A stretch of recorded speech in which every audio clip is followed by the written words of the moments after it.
What is up, everyone? It is Tuesday. Well, it's not October 29th anymore. It is definitely November 5th.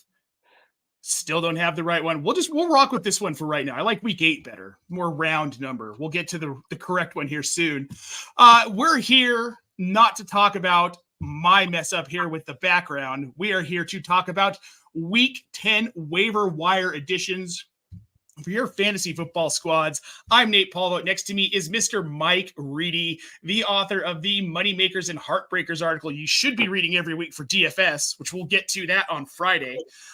But today, we have some interesting situations. NFL trade deadline was today. The biggest move, in my opinion, was Marshawn Lattimore goes to the Commanders, making their secondary significantly better out of the gate for week 10. Weakest part of their defense just got better. 100%. So, yeah, I mean, that was the biggest move. We got Jonathan Mingo getting moved.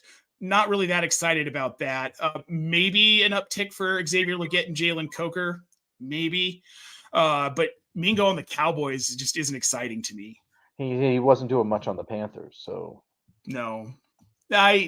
He was an iffy prospect to me to begin with as a rookie, so I don't really care about that.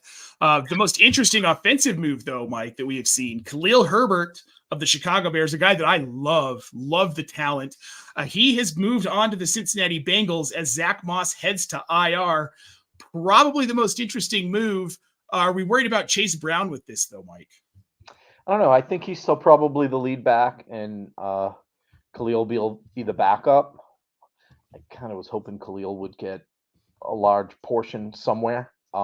Could end up a 50-50 split. It depends on how they feel about Chase Brown. He's been good so far, right? With Zach Moss taking a secondary role and being hurt. Yeah. I think Chase Brown has been good, but Herbert's a little more dynamic, I think, than Zach Moss was and should get a share of that backfield. I would love a 50-50 split. I would too. Khalil Herbert's such a talented pass catching back as well. And his efficiency is fantastic, which is why I really was confused why he wasn't getting more work in Chicago. DeAndre Swift has been better than I thought he would be, though. So that's probably a big part of it. He has been. The Chicago coaching staff has made numerous questionable decisions, though, throughout games, as well as planning for who they're going to play where. So it's interesting. Swift has been really good there, though. He found a home. I'm happy for Herbert to get out of there because I think he wasn't going to ever touch the ball with the Bears. So I'd like to see a 50-50 split here. I think it benefits both guys. I know people hate that and we want a bell cow back, but not sure either one of these guys are cut out for the bell cow role, per se. Well, there just aren't a lot of bell cow backs in the NFL anymore. Chuba Hubbard's kind of one in Carolina, but just simply because they don't have any other options. I'm sure Canales would love to have something else there. We'll get a little bit more into this as we get into the show. We do have a few questions in the chat here I want to drop out. Jason Williams, who's been waiting since 1:40 p.m. Mountain Standard Time for this question. Mike, he wants to know, should he hold the Washington defense now that they've added Marshawn Lattimore, or should he target the Pittsburgh defense, the Arizona defense against the Jets, the Giants defense against Carolina, the Atlanta defense against New Orleans, or the Rams defense against Miami? Which way are you going here? Are you just streaming for 1 week? If you're just streaming for 1 week, I actually kind of like the Giants against Carolina for a 1 week streamer. If you're thinking rest of season, which is kind of what I usually do with a defense in season long, I would add Pitt and just hold on to them out of this group. That's what I would say too. Pittsburgh is the defense to hold rest of season. If you're streaming Giants versus Carolina, I don't hate the Rams against Miami either. That would be an interesting stream. Oh, no, I don't either. That's a nice streamer too. Yeah. Yep. We've got Stonks on YouTube. He wants to know, he traded Lamar for Burrow and Collins. Did he lose? He's in first place at 7-2, so he can wait for Nico Collins. I don't know that I'd want to give up Lamar for Burrow and Collins, but also if you're in first place, I mean, I think you're going to be okay with that trade. Plus adding Collins once he gets healthy, that could be a lot of points. If you needed the wide receiver help, and this is a case where Burrow is close enough to Lamar where the offsetting of Nico gives you a boost all around for your like weekly average, it's a good move, right? I'm usually on the side of the one player when you're making a trade 2 for 1. But if you just got two starters that you think are going to really improve your team, I think you want, right? Yep. I don't know the rest of your roster and what's going on there, but that's how I look at it. Make that starting roster better. If this did Yep. it, it did, yeah, you won. Yeah, and if you're 7-2, I mean, obviously your roster's pretty solid at this That'd be pretty point. good. So Yeah. yeah. We've got Aaron Hudson also on YouTube, PPR League. A guy struggling in his league said he would take his Rico Dowdle and trade him out for Tyreek Hill. Would you make this move? He's stacked at wide receiver, Mike. He's got JSN, Mike Evans, DK Metcalf, Malik Neighbors, DeAndre Hopkins, Cooper Kupp, and Jamison Williams. Running back, he's got CMC, who could be back this week, Najee Harris, Derrick Henry, and Rico Dowdle, and Tank Bigsby, I'm sorry. Yeah. You're trading Dowdle away? Do it. Yeah. Yeah, to get Tyreek Hill. Yeah. And stacked at wide receiver is relative here, right? Because Mike Evans is still hurt. DK Metcalf missed last week. Malik Neighbors is in an offense with Daniel Jones. DeAndre Hopkins has looked good. So, and JMO, there's a lot surrounding him right now that's up in the air. Coaster, even he's a roller coaster. Right? So, yeah, get Tyreek Hill. That's going to bolster your wide receiver core. I like that. I think it's a good move. Crazy trade. Yes. Some more good moves that we think you should make. We're going to start with waiver wire quarterbacks, Mike. It isn't a great landscape, but guys who are available right now in the majority of leagues, Russell Wilson in Pittsburgh, 16% in Yahoo, 21% on ESPN. Aaron Rodgers of the New York Jets, 43% on Yahoo, 52% on ESPN. Bo Nix in Denver after a down week, 25% on Yahoo, 57% on ESPN. Then two right around 10%. We've got Drake May in New England and Danny Jones with the Giants. Let's start with Daniel Jones because he looked good and he has a good schedule coming up. That's the key, right? He played an easy – the matchup was easy this week, and he looked good. What people aren't understanding when they're saying how bad he sucked is those have been some really tough matchups. This guy has such an easy schedule the rest of the way, even with the bye week mixed in there. Very, very, very easy schedule. So, if you're in a 2 QB league or you're hurting at quarterback and you play in a league where everybody has two or three quarterbacks rostered and Danny Jones is out there, I would take a poke at him, right? That schedule, he's probably going to be good for around 20 points every single week, even though you might think he sucks. And that's pretty good. The thing is, right? That's pretty goddamn good. Sucks is relative because I want the quarterback who's going to pull out 54 rushing yards on 7 carries and get a touchdown in a game. Danny Dimes is one of those guys that can do that. And for the schedule coming up, Carolina, and then they've got the bye week, Tampa Bay, Dallas, New Orleans, Baltimore, Atlanta, and then Indianapolis at home in the fantasy championships. That's a cake schedule. Yep. And he's a guy who, in some of those matchups, he can creep into QB1 territory as a top 12 guy who you're starting as your second quarterback. He will creep into QB1 territory, right? So it sounds. I took some heat, by the way, when I tweeted that out that I would have him as an ad at quarterback. I took some heat. He won't even be starting. All right, then New York starting quarterback is a guy you might want to add, but it's going to be him. There's no rumors out of New York City that they're benching him. Not that I've heard. So for Drew Lock, come on.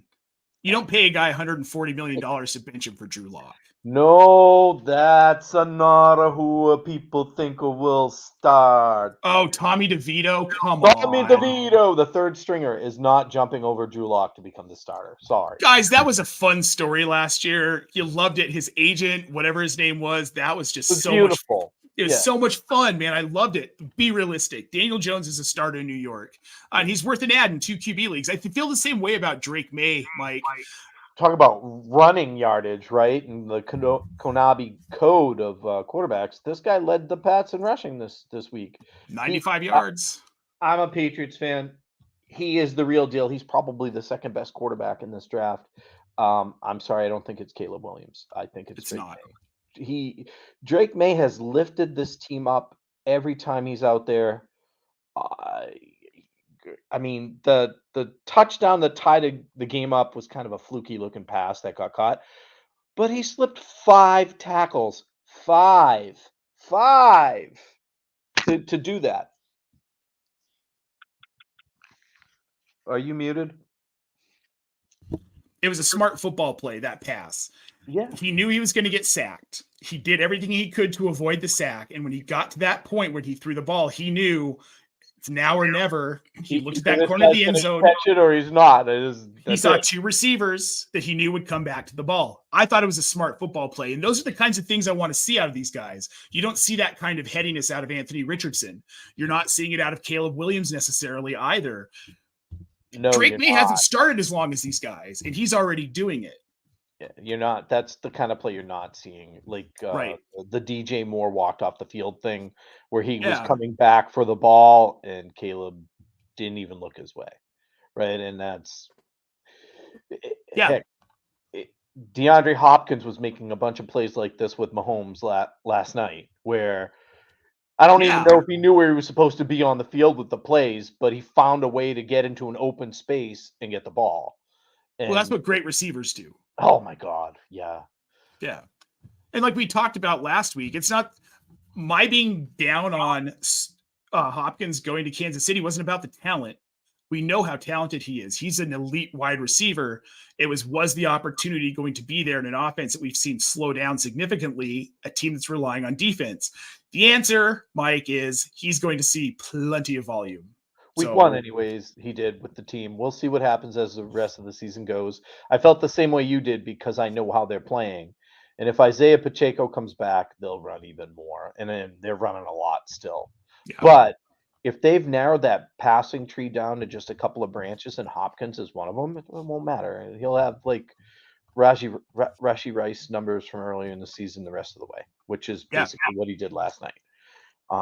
There's not a lot of competition. No. Justin Watson, Juju Smith-Schuster. Juju will be competition when he's back because he's actually a very smart football player, and that's how come he fits in with Mahomes too. He did not fit in with the Patriots, and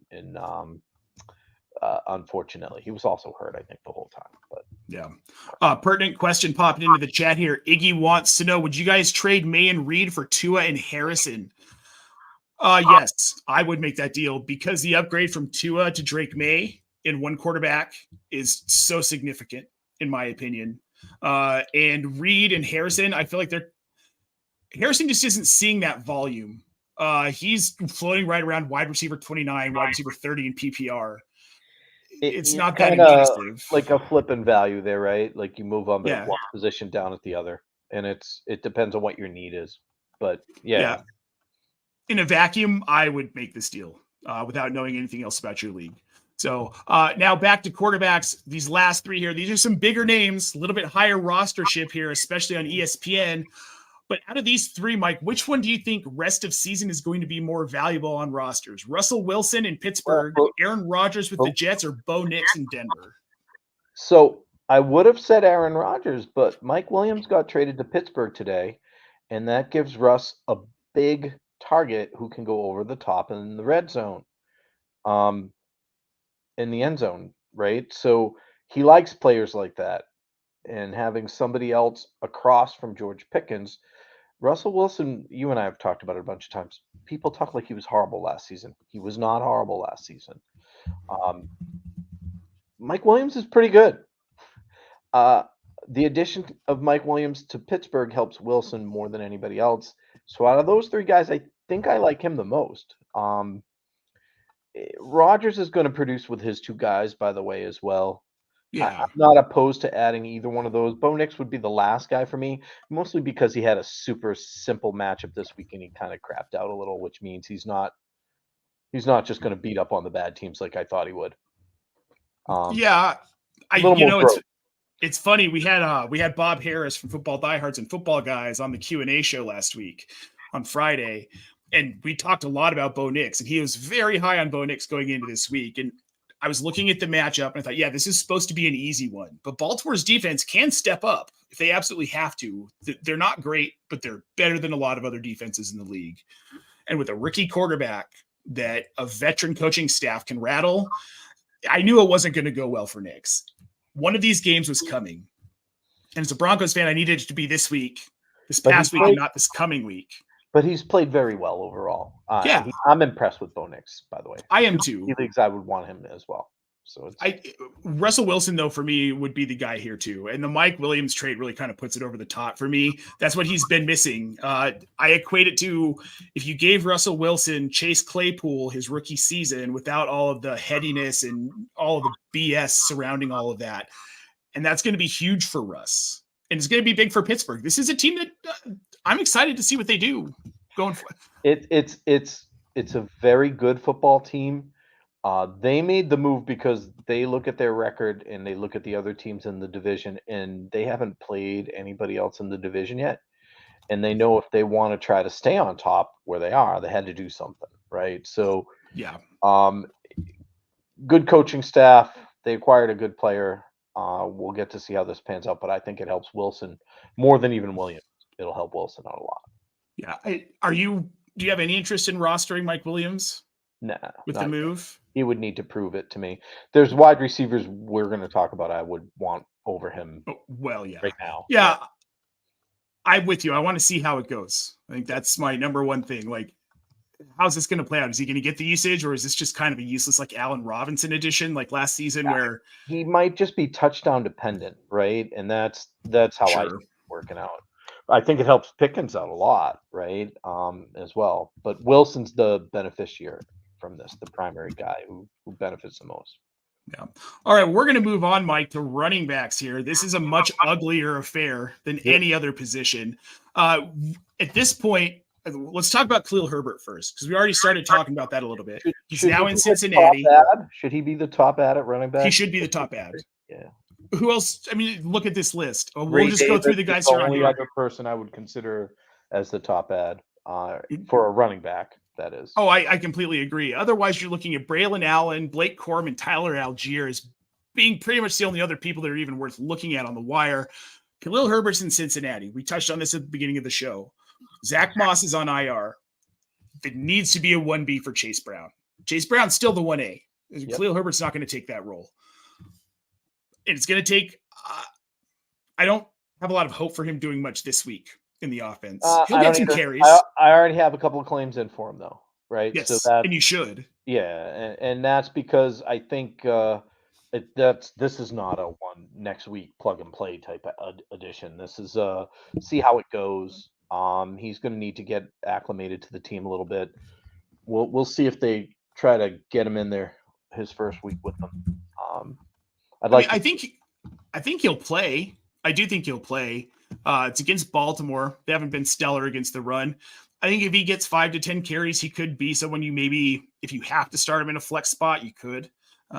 With tempered expectations, I like to say, in these situations.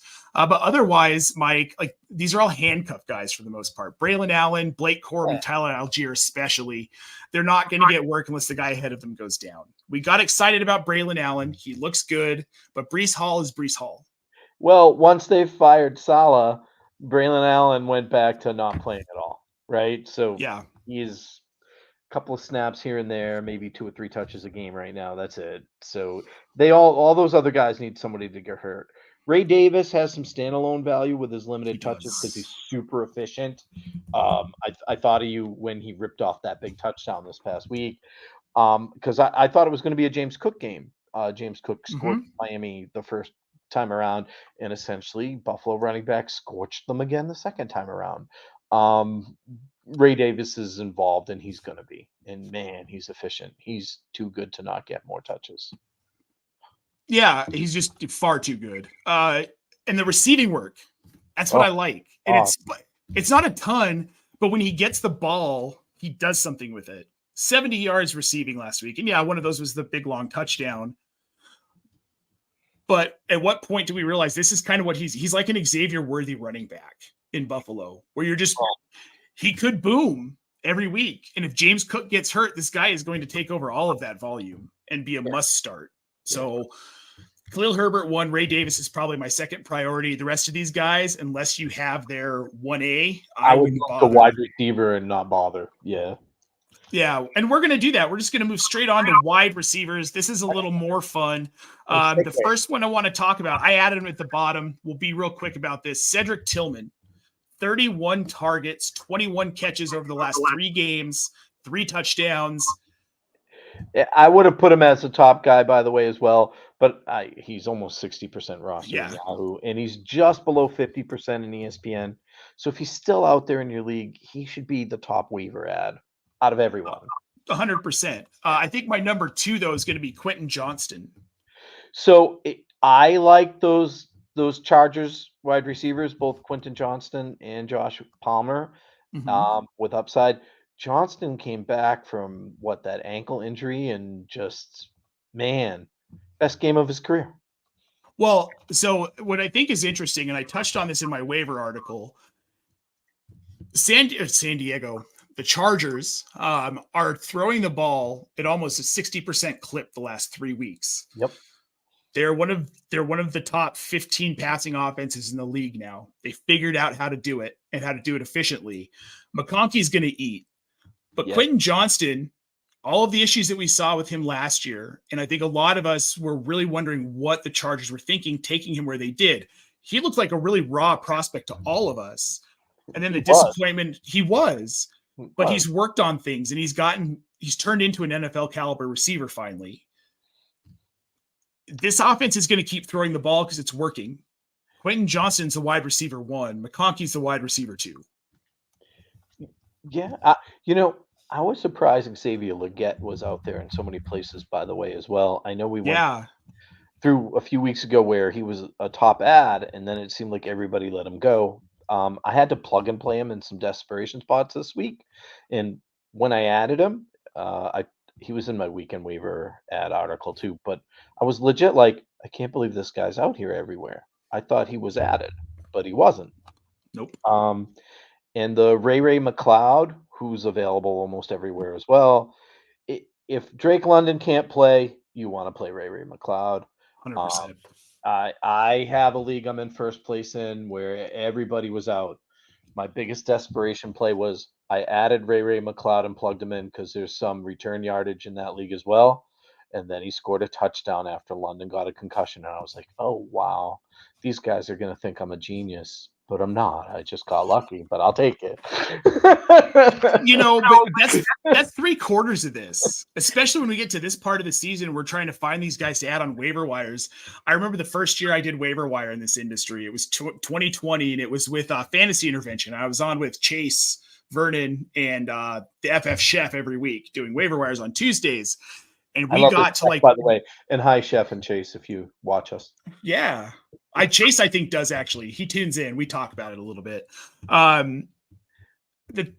You get to this point in the season. I remember looking down some of these rosters and just being like, I never knew, because my home leagues, it's like you're dealing with people that don't, you don't have to get that deep most seasons. And then you see the guy. DMC got hurt. Who's his backup? Yeah, everybody can tell you who that is, right? Exactly. Yeah. And but you get to this point, and it just gets ugly. Even with wide receivers, 2 really solid ads this week with Cedric Tillman and Quentin Johnston. Legette's a good ad. I'm surprised he's not more rostered, but also you have to temper your expectations for him because it's Carolina. Yeah. And we don't know who's starting going forward. Volume's going to be there. But he has touchdowns in 2 straight games, and the volume's going to be there. I wasn't doing Coker. I know all the Coke heads out there were like, yeah, Coker. I mean, he's just too raw. I was hoping they'd trade Adam Thielen today. Didn't happen, at least not that I know of. Oh, yeah, we've passed the deadlines. That's all clear. So we'll see how this pans out, but it's probably going to be Thielen and Legette, the only ones worth having there. And again, they're pretty touchdown dependent. I mean, yeah. What about Ricky Pearsall with CMC possibly coming back? How much do you think that hurts his value? So a lot. Same with Juwan Jennings. Like, I'm out on both of them, to be honest. Once CMC's back, I think you're going to see Kittle still heavily involved, Debo healthy, heavily involved, and CMC will be completely involved in that passing game more than Mason ever would have been. So, of course. Well, that's his bread and butter. He had a 100 reception season earlier in his career. So yeah. You're moving to the fourth and fifth option on the team for those guys. Roller coaster ads. Like Yeah, right? if you're in Dynasty, obviously you're holding Pearsall at this point. You're not going to move on from him. But we are going to move on because these wide receivers, I think we've touched on everyone you should add and probably shouldn't add.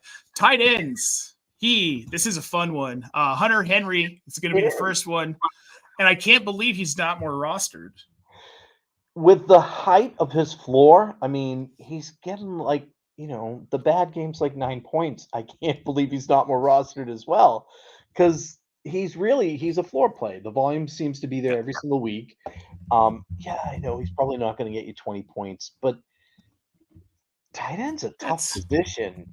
I mean, we're talking about a guy who's top 10 in scoring as a tight end and available almost everywhere. I mean, well, not almost everywhere, but he's only 36% rostered on Yahoo and 40% rostered on ESPN. So over 60% of the leagues, this guy's out there.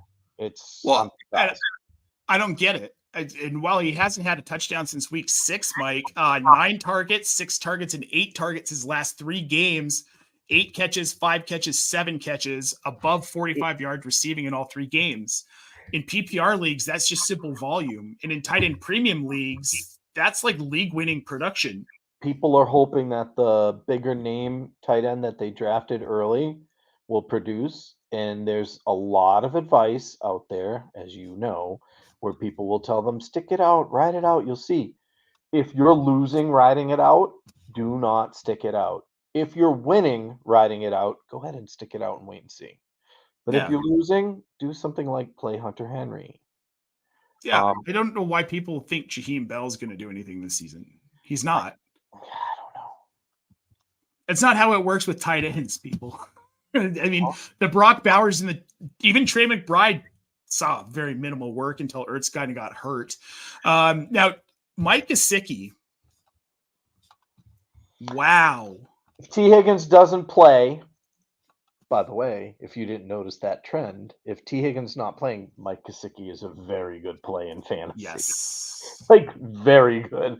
How many catches? 100 yards this week? I don't remember how many catches. I'm sorry. He's got 5 catches. He had 5 catches for 100 yards, 2 tutties. So T. Higgins is going to miss more time. I don't know specifically what's really wrong with him with this injury, but when T plays, he looks great, to be honest.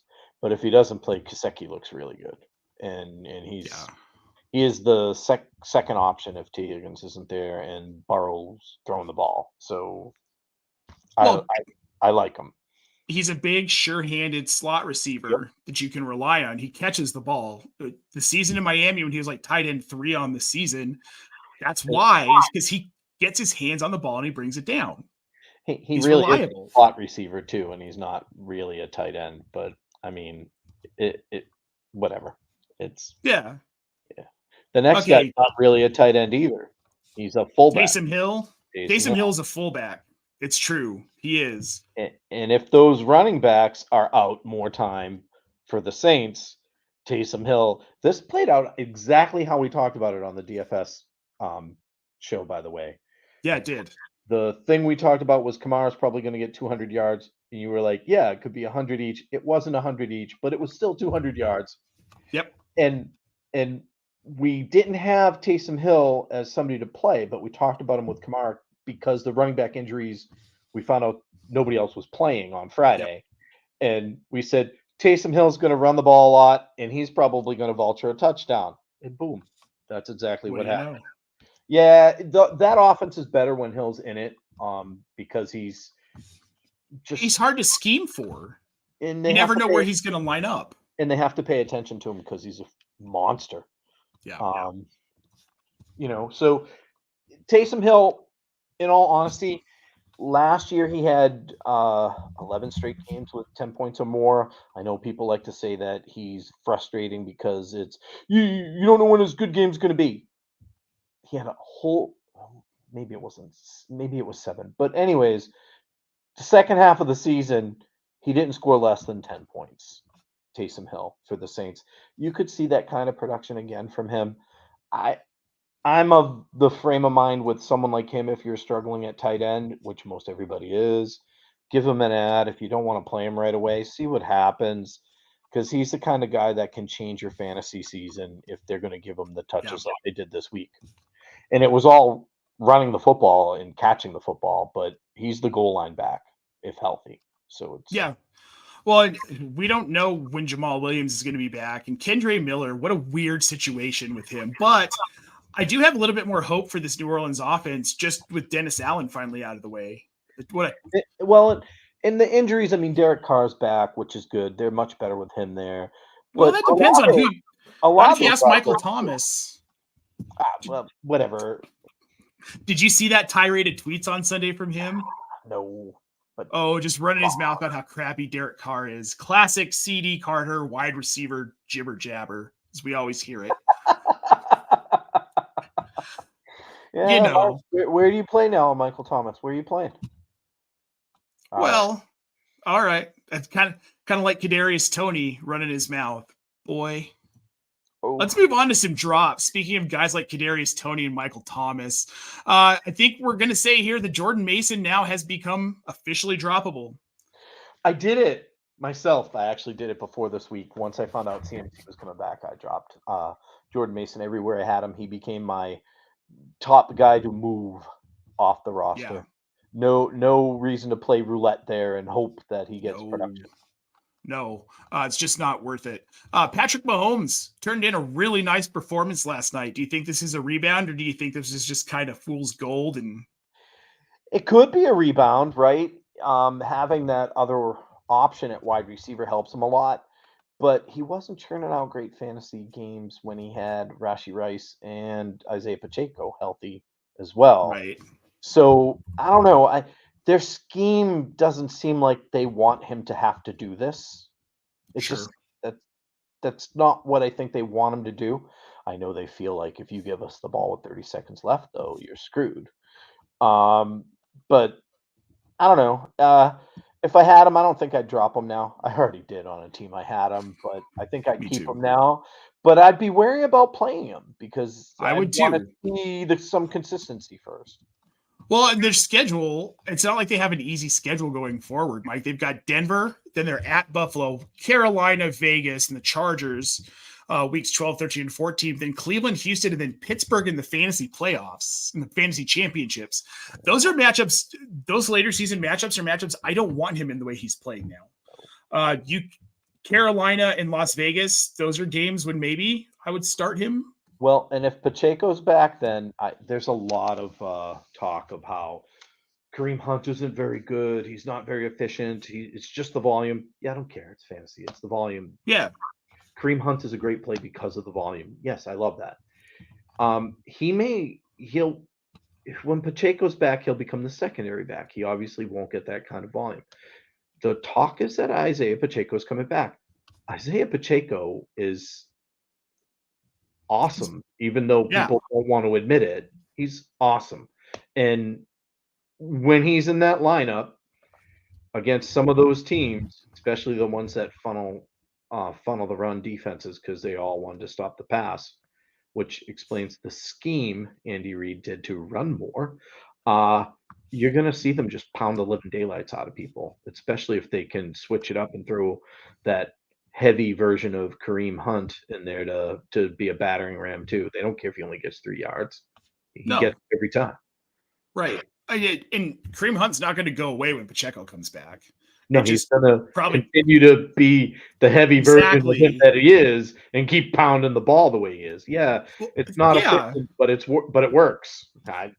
This is where Andy Reid is playing checkers, not chess, because he doesn't care how they win. And now, Kansas City is just simply a better running team than they are a passing team. And that's going to carry through because it's going to get him to the Super Bowl. It sure looks it, doesn't it? I mean, when you talk about teams that are battle tested too, every game's a close game and they find a way to win every one. And people are like, well, it'll bite them eventually. What? So they lose 2 or 3 games? Yeah. What do you do? It's the most likable Chiefs team from being a non-Chiefs fan that they've ever had. Oh, I agree. I find them so likable now. Well, my kid likes them better than the freaking Broncos, and we live in Denver. So I don't know what to do about that. Because Jen and I last night were sitting there rooting for Baker Mayfield. And he's like, no, I want the Chiefs to win. Get out of my house. I know you're 7. Oh, man. Baker Mayfield's another person to root for. Great story. I love Baker. All over the league. Happy to see him have a home where he's playing well. I'm super happy about it. I am too. All I want for Christmas, I asked for it last year, maybe this year I'll get it, is a Baker Mayfield creamsicle Bucks jersey. And not to sign, not to put up anywhere. I'm gonna wear that thing. Wear that sucker. I'm gonna wear that thing everywhere. Kind of like I do with my TJ Watt jersey. I love it. Mike, I want to pop over to the chat here. We've got some questions I want to get to. The first one is from 3P1C Fail. Superflex redraft PPR. His quarterbacks are Burrow, Daniels, Russ Wilson, and Flacco. Wow, he is stacked at quarterback. His wide receivers are Nico Collins, Tyreek Hill, Deontay Tillman, and Coker. Someone offered him Josh Downs for Russ Wilson. Would you make that move given how stacked he is right now at quarterback? Looks like Flacco's playing the rest of the season for the Colts. So I'd be willing to make that trade. You might want to see if you get a little bit more, but people have mixed opinions on Russ. I think we like him more than most people do. Well, we do. Yeah, that's not a bad trade at all. No. You need that stability at wide receiver. I don't think Deontay is going to continue to cook like he was doing for a while there. And Tyreek is going to be a little iffy. And again, not a talent thing, but just he's not getting the touches. Yeah. So I would probably make that move to stabilize that wide receiver room a little. Well, you need Josh Downs more than you need Russell Wilson. And I'm completely on board with you. Yeah, that's a good deal. Team better. That's the truth, right? You're making your team better. Yep. KPP is Dobbins for Collins an even trade. I need wide receivers and I have a lot of running backs. Yeah. Yes. Yeah. I think honestly you're making out in that deal, in my opinion, but that's as we'd say on the SiriusXM show with Bob and Mike, bending them over a barrel. Yeah. That's a great one. This is his team here. So yeah, we're going to say that that's a good deal. You can afford to lose Dobbins with B-Rob, Tracy, CMC. Jeff Rogers, I asked everyone everywhere, should I trade my D-Hop for Brian Thomas Jr.? And everyone said, hurry up and make that trade. Now look. I'm still okay with it. I might still do it. That's what I was just going to say. I'd still be willing to do it. I understand any hesitation because of last night's game. That's one game. It's one game. Brian Thomas is the focal point of the offense for the Jags. So yeah, do you guys remember how good Amari Cooper was his first game with Buffalo? And granted, he didn't play last week, but then he was just – that's how these things work. Yeah. Sometimes they probably worked well with D-Hop last night because the team didn't have time to scheme for him. So they were just kind of able to go out there and do what they could do with him. Teams are going to start scheming for these guys. So Herm's here saying QJ scored a 66-yarder on busted coverage. He didn't just figure it out. That's fair. But also, I mean, he's been more involved in the offense, and he's looking a little bit more pro-ready in my opinion. For me, it's more the situation than just the play or plays. Sure. The situation looks better. I kind of like Josh Palmer has also came back since they started passing more, and he's a bit more involved.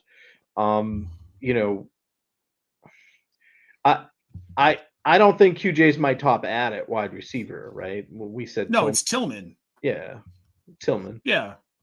And after that, in all honesty, I prefer Leggett, but that's just me. My concern with Leggett is he's in a worse offense. I like QJ in the better offense, but I think that's the only reason why. We've got MT2 in the chat. Cedric Tillman is the GOAT. I traded my 2025 first round pick for him. You know, I don't hate this, and here's why. I don't either. I love it. Because draft picks are speculative. They have speculative value. What's going to happen? You never know what's going to happen. Let's talk about all the people who took Caleb Williams #1 overall in their dynasty drafts, right? Probably not feeling super great about it right now. And because of that, I'm always willing to trade picks. With Cedric Tillman, this is only his second season in the NFL. He wasn't great last year, didn't get a lot of opportunities, but Deshaun Watson. And then this year he started out slow, not a lot of opportunities because why? Deshaun Watson. Now you've got Jameis Winston. Love him or hate him. You probably hate the 3 interceptions he threw on Sunday in the second half. But it didn't matter for Cedric Tillman. He still got volume. He's a young kid who's finding his niche in an offense that isn't going to change anytime soon. Stefanski's not getting fired. That's going to force the ball to him. Yes. Long term, I think Cedric Tillman is a really good ad, and I think he will continue to have fantasy value. This Cleveland Browns team is going to be very different next year. I think there's going to be a lot of changes. I think Stefanski sticks around, but personnel-wise and GM-wise, I think they're going to start making some moves, and this is going to be a different team. They have to. I mean, they have to. They made a bunch of mistakes with Watson and then what they brought in around him, hoping to be good. And maybe if Nick Chubb was healthy, it might have been different, but that's not how it played out, right? So. Yep. Nino Pena in a 12-man redraft. Do you believe Jordan Mason and Xavier Worthy are both droppable? Mason, yes. Xavier Worthy at this point now, probably. He's a guy dynasty hold at this point. In a 12-man redraft, I wouldn't have rostered Worthy. He was only really, he had 2 good weeks, week 1 and the other time he scored a touchdown, right? Yeah. So if you're playing him, you're sitting there praying he gets touches, and he's not getting the touches. Right. So. Tyler Sperry here wants to know our thoughts on Mike Williams, and I'm assuming he says Callie Hubbard, but Khalil Herbert. We kind of talked about it a little bit. Herbert's probably a guy you need to be adding. He's the number 1 waiver wire running back this week. Mike Williams, wait and see. Wait and see on Mike Williams. Here, I'll give you another guy to watch. Noah Brown. Watch Noah Brown. He's had 2 weeks of 6 targets each in a row. I didn't want to throw him out there as an ad yet, but put a watch on him. See what happens this 3rd week. If he's still getting that kind of volume, we'll be talking about him next week. He's a watch on in my waiver wire article for Optimus. So he's going to be my weekend stash article. That's why I brought it up. And I love it. I'm not ready to add him right now myself, but I think you need to be watching what he does, because we know with opportunities, if you're willing to chuck the ball down the field, the kid catches it, right? Like Stroud last year. I mean, he'll go run down the field and get under it, and find it, right? And make no mistake about it. This offense is just going to get better and better and better, and their defense just got a lot better. Adding Marshawn Lattimore, that impacts the offense. They're going to have the ball a little bit more now. I bet you their time of possession ticks up by a minute or 2. Just the first week Lattimore's there because of his impact and how well Daniels gets more confident every game as well. Yep. We don't just get more confident in him. He gets more confident every game as he's tearing up NFL defenses, right? Like and that's why you're seeing more downfield passes and stuff. The coaches trust him more, plus he's more confident. It's fun to watch this growth. It's so fun to watch. Tyler Sperry also wants to know Khalil Herbert or Roschon Johnson. I want Khalil. I'm with you. Because Khalil's going to see more volume. Roschon's seeing all that red zone volume. Yeah. The potential's there for that. Roschon is the 3rd down back and the goal line back, but he's just not getting many touches in that offense. Well, they're not getting in the red zone that much. I was just going to say, the whole offense just appears to crap out at times. If we're talking about Roschon Johnson as a goal line back in Kansas City, if he's still getting those opportunities, different story. Jeff Rogers wants to know Steelers D or Chiefs D going forward, and what should I do with Jordan Mason? Drop Jordan Mason. I think we've already kind of covered that here. For me, it's going to be the Steelers defense rest away. How do you feel about it, Mike? Steelers D rest of the way. Steelers D, people I think mostly are talking about the Vikings because they're basically the number 1 fantasy defense, right? And then you have the Broncos are one of the best real life defenses, also a top 3 fantasy defense. I'm pretty sure the Packers and Steelers are right behind them, with the Steelers is probably the 3rd. If you go and look in your league and you select all and defense and fantasy points for the season total, Steelers are probably 3, maybe 4. Yep. I would take them the rest of the way. I say that I have them on multiple teams the rest of the way. So I'm living what I'm telling you. I say that as someone who's got a Steelers on behind me, literally right, literally right behind my head. But TJ Watt Alex Hightower, Beanie Bishop, and Joey Porter Jr. That secondary with those two rookies is so much better than I thought it was going to be. And Beanie Bishop has just been a beast, a ball hawk. I want that. And they're starting to meld. And with the offense getting better, it's going to make the defense better. They run the ball exceptionally well. I know people don't want to believe it, but they're doing a really good job running the football. Warren's back. I know they haven't used him that much, but even if he gets 30%, it helps the team. Adam Mike Williams is going to help that offense. That's only going to help the defense, just like we said, helping the defense on the other team helps the offense, right? So I like that Steelers D a lot the rest of the way. Yeah, I do too. Tyler Sperry with another question here. He wants to know Quentin Johnston or Xavier Legette, even though I think now Mike Williams will be better. Oh, between Johnson and Legette, I'm probably going to go Legette. I think he's the only, outside of Adam Thielen, who else are they going to throw it to, really? That's why I like Legette. He's getting that 6 targets a game, and he's doing something with them. He doesn't get a ton of yards, but he's getting touchdowns. He's probably the best wide receiver on that team. I know he's a rookie, but probably the best wide receiver on that team. I did not expect him to get. I didn't expect him to start and play like this coming into this season. It was a surprise to me. Yeah, we love surprises. Yeah. I'm a big fan. MT2 at the 101 2025 Dynasty Draft. Would you rather have a running back like Jaunty or Sanders, even though I have May and Williams already? Value is higher for a quarterback to trade, etc., versus a running back at that draft capital. I really like Austin Jaunty. I don't follow I follow a fair amount of college football.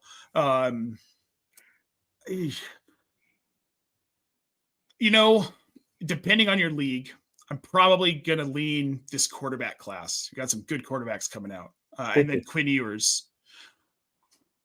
I tend to be the sucker who plays Dynasty to win if I can that season, every season. So I would look at my roster and be like, do I need the running back more? And what's his landing spot? Right? So you're drafting after the NFL draft. If he's landed in a place where he's going to start or be heavily involved, I want him. I'll take him. Yeah. If not, I might lean quarterback here too. They tend to be something you can easily trade away. And quarterbacks just tend to retain value for longer. Yeah. At the end of the day, even if they're not getting playing time. Aaron Hudson, he's got Baker as his starter. He needs to drop Dak for someone. He's got Herbert, Wilson, Rodgers, and Daniel Jones available as decent options. Which one would you take? Also, would you trade Malik Neighbors for Collins and Rachaad White? So let's start with this first one. Who are you picking up? Because obviously Dak's done for the year. I probably order them, and we didn't even talk about Herbert. We probably should have. But Wilson, Rodgers, and Herbert are pretty close, and then Daniel Jones last out of that group. And Danny Jones has this could change in 3 weeks, right? But right now, that's probably how I order them at quarterback. What about you? I'm probably going to say Wilson, Herbert, Rodgers are right there, and Daniel Jones at the back. Yeah. Out of that group, I think for me, I feel like Wilson has the most upside. I think so too. So he's probably who I'd be targeting here. As for the trade, Neighbors for Collins and Rachaad White, I don't think I'd make that deal. I'd probably keep Neighbors because his volume of 35% or whatever the hell it is so high, especially if you're playing in a PPR league. Collins, it's PPR. Yeah, Collins would be a great addition. When's he coming back? Rachaad White getting used in the passing game very well and led the team in snaps. And I was listening to SiriusXM Fantasy while driving today, and they were talking about that and how you shouldn't rule out White. You might want to trade for him. And I'm like, whoa. Not yet. Can I guess? Was it roster watch? Yeah, I think it was. Not yet. I wouldn't go dropping Rachaad White if I had him because of the passing game. But when Mike Evans comes back, this may change, right? And yeah, it was probably Cody Carpenter, honestly. I know he and I have had many conversations about how much he loves Rashad White. So and that's fine. When he gets the volume, I like him too. When Me he's not too. getting Same the volume, thing. I don't. Yeah, exactly. We've got Reese Bird on YouTube. Hey guys, 12-man PPR. League mate offered me Ray Davis. Has James Cook already for Mostert. Is this fair handcuff for handcuff? Should I ask for more or hold off and wait? I actually think that's a really fair handcuff for handcuff. That's very fair. Being able to get rid of Mostert and get Ray Davis back, I like that a lot. Yeah, Achan's just so freaking good. Right? Like, what are you gonna? He's better than I thought he would be, and he was my keeper league, and I didn't think he would be this good. No, he's been phenomenal, but they have to have the run volume. He still doesn't have a 100 yards rushing game this season. I don't care. He's been phenomenal, and it doesn't matter. It doesn't matter because it's like 90 yards and 70 yards receiving every game, right? Like that, yeah. We have got Terrell T in the chat, Mike. 2 QB league. He's got Kyler, Hurts, and Tua. Someone wants Tua for Mike Evans. Should I do it? My 2 starting wide receivers are London and Higgins. Yes. Is Mike Evans playing this week? I don't know, but he's coming back. At least we know he's going to come back. I would make that deal if my starting running backs were London and Higgins. But yes, you need to know if he's going to play, because you could have all 3 guys out if you make this deal and he's not going to play. So 4 weeks, MRI confirmed about a 4-week absence. That was 2 weeks ago. So we're probably 2 more weeks. Yeah. I probably wouldn't make that trade. I'd make it right now. Get Mike Evans, stash him, pick somebody else up on the waiver wire for a week or 2, wait for Evans to come back. I bet you Jaleel McLaughlin's available. I bet you Sterling Shepard's available. And for some weird reason, Cade Otton might also be available. I don't know how, but he's still not 100% rostered. And I don't know how. I do know one show that got Cade Otton right. I think I've watched it before. Those guys are handsome. I don't even like to victory lap, but sometimes it feels good when we're talking about it, better than tweeting about it. Cade Otton. Oh, yeah. Twitter. Don't even get me started. Cade Otton was an easy pick. Aaron Hudson saying, thanks for all the advice, guys. Very much appreciated. You're welcome. This is what we do. We appreciate you. Yes, thanks. Guys, if you're watching, please make sure to hit that like button on this video and subscribe to the channel. We're live 5 times a week. Mike and I every Tuesday for Waiver Wires. Tomorrow night, Herms and I are live at 9 p.m. Mountain Standard, 11 p.m. Eastern. Thursday, we've got more fun with myself and Casey Kasem. And then Fridays, we've got DFS and a mailbag show. You really don't want to miss it. We've got lots of fun there. Let's talk about some streaming defenses before we get out of here, Mike, because most people like to do that. I didn't update the streaming defenses, Mike. Oh, no. That was my job. It's all right. I'll tell you who I like this week. I can tell you right now, I like Denver's defense every single week. This is a defense, if they're out there, I want to be grabbing. Outside of that, Pittsburgh, Kansas City, these are defenses that I really do think long-term, they've got a lot of value. It's a tough landscape with defenses, and it's hard to know because really what you're chasing are turnovers and low point totals. So the Chargers have a nice matchup this week against Tennessee too, right? So yeah, I like that matchup. The Bears are playing the Patriots, and the Patriots do turn the ball over quite a bit. A lot. I do believe we talked about the Giants against Carolina earlier. I would have included them. We did. Streamer as well. So yep. Carolina's, we know, not very good. The Giants defense, surprisingly, is pretty good. Mm-hmm. Not great, but pretty good.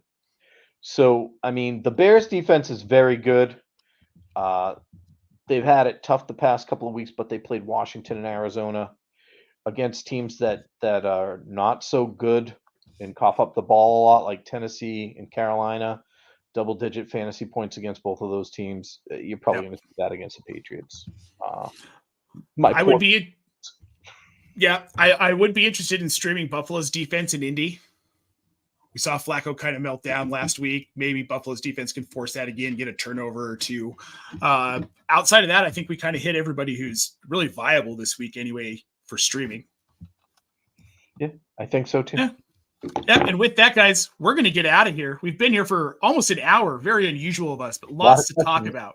Yeah. Lots of questions, which we love that. We do have one more. We're going to throw this up here before we get out of here. Aaron Hudson wants to know, would you rather stream one of those defenses or pick up the Steelers and play them rest of season?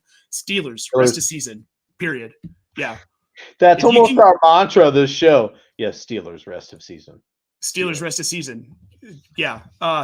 And tomorrow night, myself and the one and only CH Herms, who you have seen in this chat today, will be live around 11 p.m. Eastern. That show's a little flexible, but we have fun with it. Then we have got myself and Casey Kasem here on Thursday, 5 p.m. Eastern for the flagship show. We're going to have post-waiver ads, start sits, bold predictions, and Thursday night football preview with some favorite bets and some fantasy starts and sits there. Then Mike is going to be riding solo for the DFS show this week, Friday, 2 p.m. Eastern, DFS Live. He's going to lock it down while I am out of town for the weekend. And then after that, the live Q&A show, 6 p.m. Eastern. We don't know who's going to be there yet, but I promise we'll figure it out. I just found out I'm going to be out of town today. So we'll carry it. Don't worry about it. I know. I'm not worried about it. You guys are experts. I'm sorry I can't stay up till 11 to watch. This old man falls asleep before then. I don't know how I don't fall asleep before the show starts, but I don't. Now, guys, if you miss all of those shows this week with all of our sage advice, find us on Reddit Sunday, 11 a.m. Eastern Standard Time. Up until kickoff, we'll be answering your questions. It's a voracious crowd over there. Lots of good advice, not just from us, but from the entire community. 3.2 million people strong on Reddit, r/fantasy football. Get over there and check it out. And this is the last time I have to say this. Get out and vote, guys. Yes, please. This is a very important election. Whichever way you're going to vote, make your vote be heard. And then go watch the movie Idiocracy. And lots of things will start making sense to you. Yeah. Or maybe watch it before you go vote if you have time. The clocks are running out here, man. There's only 4 hours left here. So yeah, we just want to make sure you guys all get out and vote. And with that, Mike, thank you so much for joining me on this fun waiver wire ride. And guys, thank you so much for tuning in with us, dropping all of those questions. One more time, please make sure you like this video and subscribe to the Optimus Fantasy Football channel 5 times a week. All of the advice you need.